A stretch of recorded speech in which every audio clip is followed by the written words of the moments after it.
समय महर्षि श्री वेदव्यास जी हस्तिनापुर पधारे। उनका आगमन सुन महाराज धृतराष्ट्र उनको आदर सहित राजमहल में ले गए। स्वर्ण सिंहासन पर विराजमान कर चरणोदक ले उनका पूजन किया। श्री व्यास जी से माता कुंती तथा गांधारी ने हाथ जोड़कर प्रश्न किया, है महामुने, आप त्रिकालदर्शी हैं, आपसे हमारी प्रार्थना है कि आप हमको कोई ऐसा सरल व्रत तथा पूजन बताएं जिससे हमारा राज्य, लक्ष्मी, सुख संपत्ति, पुत्र पौत्रादि व परिवार सुखी रहें। इतना सुन श्री वेद व्यास जी कहने लगे, हम एक ऐसे व्रत का पूजन व वर्णन कहते हैं जिससे सदा लक्ष्मी जी का निवास होकर सुख समृद्धि की वृद्धि होती है। यह श्री महालक्ष्मी जी का व्रत है जिसे प्रतिवर्ष आश्विन कृष्ण अष्टमी को विधिवत किया जाता है। हे महामुने, इस व्रत की विधि हमें विस्तार पूर्वक बताने की कृपा करें। तब व्यास जी बोले, हे देवी, यह व्रत भाद्रपद शुक्ल अष्टमी से प्रारंभ किया जाता है। इस दिन स्नान करके 16 सूत के धागों का डोरा बनाएं, उसमें 16 गांठ लगाएं, हल्दी से पीला करें। प्रतिदिन 16 दूब व 16 गेहूं डोरे को चढ़ाएं। आश्विन क्वांद्र कृष्ण अष्टमी के दिन उपवास रखकर मिट्टी के हाथी पर श्री महालक्ष्मी जी की प्रतिमा स्थापित कर विधिपूर्वक पूजन करें। इस प्रकार श्रद्धा भक्ति सहित महालक्ष्मी जी का व्रत पूजन करने से आप लोगों की राज्य लक्ष्मी में सदा अभिवृद्धि होती रहेगी। इस प्रकार व्रत का विधान बताकर श्री वेदव्यास जी अपने आश्रम को प्रस्थान कर गए। इधर समयानुसार भाद्रपद शुक्ल अष्टमी से गांधारी तथा कुंती अपने अपने महलों में नगर की स्त्रियों सहित व्रत का आरंभ करने लगी। इस प्रकार 15 दिन बीत गए। 16वें दिन आश्विन कृष्ण अष्टमी के दिन गांधारी ने नगर की सभी प्रतिष्ठित महिलाओं को पूजन के लिए अपने महल में बुलवा लिया। माता कुंती के यहाँ कोई भी महिला पूजन के लिए नहीं आई। साथ ही माता कुंती को भी गांधारी ने नहीं बुलाया। ऐसा करने से माता कुंती ने अपना बड़ा अपमान समझा। उन्होंने पूजन की कोई तैयारी नहीं की एवं उदास होकर बैठ गई। जब पांचों पांडव युधिष्ठिर, अर्जुन, भीम, नकुल और सहदेव महल में आए तो कुंती को उदास देखकर पूछा, है माता, आप इस प्रकार उदास क्यों हैं? आपने पूजन की तैयारी क्यों नहीं की? तब माता कुंती ने कहा, हे पुत्र, आज महालक्ष्मी जी के व्रत का उत्सव गांधारी के महल में मनाया जा रहा है। 16वें दिन आश्विन कृष्ण अष्टमी के दिन गांधारी ने नगर की सभी प्रतिष्ठित महिलाओं को पूजन के लिए अपने महल में बुलवा लिया। माता कुंती के यहाँ कोई भी महिला पूजन के लिए नहीं आई। साथ ही माता कुंती को भी गांधारी ने नहीं बुलाया। ऐसा करने से माता कुंती ने अपना बड़ा अपमान समझा। उन्होंने पूजन की कोई तैयारी नहीं की एवं उदास होकर बैठ गई।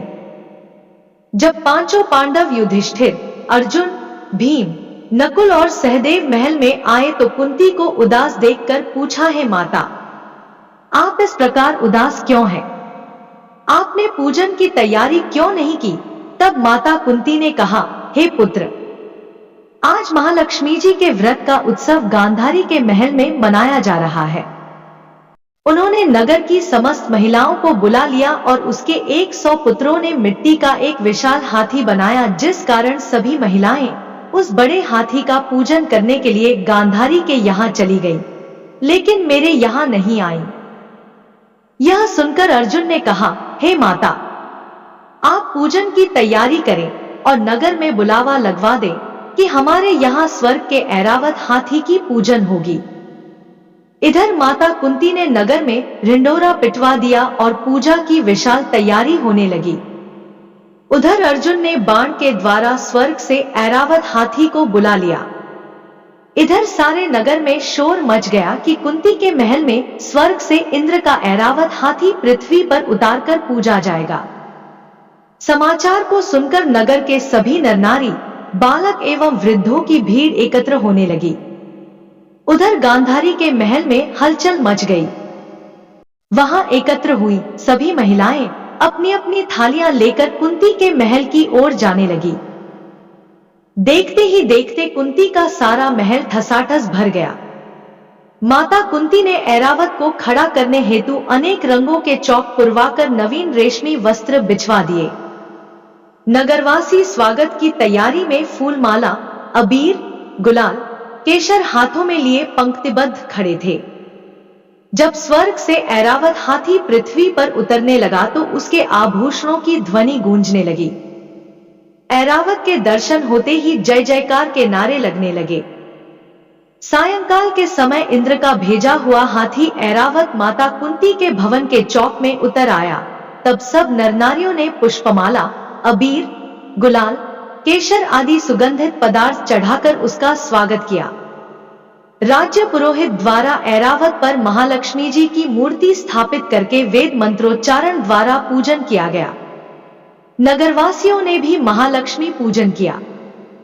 राज्य पुरोहित द्वारा स्वस्ति वाचन करके महिलाओं द्वारा महालक्ष्मी का पूजन कराया गया। फिर अनेक प्रकार के पकवान लेकर ऐरावत को खिलाएं और यमुना का जल उसे पिलाया गया। 16 गांठों वाला डोरा लक्ष्मी जी को चढ़ाकर अपने अपने हाथों में बांध लिया। ब्राह्मणों को भोजन कराया गया। दक्षिणा के रूप में स्वर्ण आभूषण, वस्त्र आदि दिया गया। तत्पश्चात महिलाओं ने मिलकर मधुर संगीत लहरियों के साथ भजन कीर्तन कर संपूर्ण रात्रि महालक्ष्मी व्रत का जागरण किया। दूसरे दिन प्रातः राज्य पुरोहित द्वारा वेद मंत्रोच्चार के साथ जलाशय में महालक्ष्मी जी की मूर्ति का विसर्जन किया गया। फिर ऐरावत को बिदा कर इंद्रलोक को भेज दिया। इस प्रकार जो स्त्रियां श्री महालक्ष्मी जी का विधिपूर्वक व्रत एवं पूजन करती हैं, उनके घर धन धान्य से पूर्ण रहते हैं तथा उनके घर में महालक्ष्मी जी सदा निवास करती हैं। इस हेतु महालक्ष्मी जी की यह स्तुति। अब प्रिय दर्शक बंधुओं, जय श्री कृष्ण, राधे राधे। यह कहानी अच्छी लगी हो तो इस चैनल को लाइक, कमेंट, सब्सक्राइब जरूर करिएगा। धन्यवाद।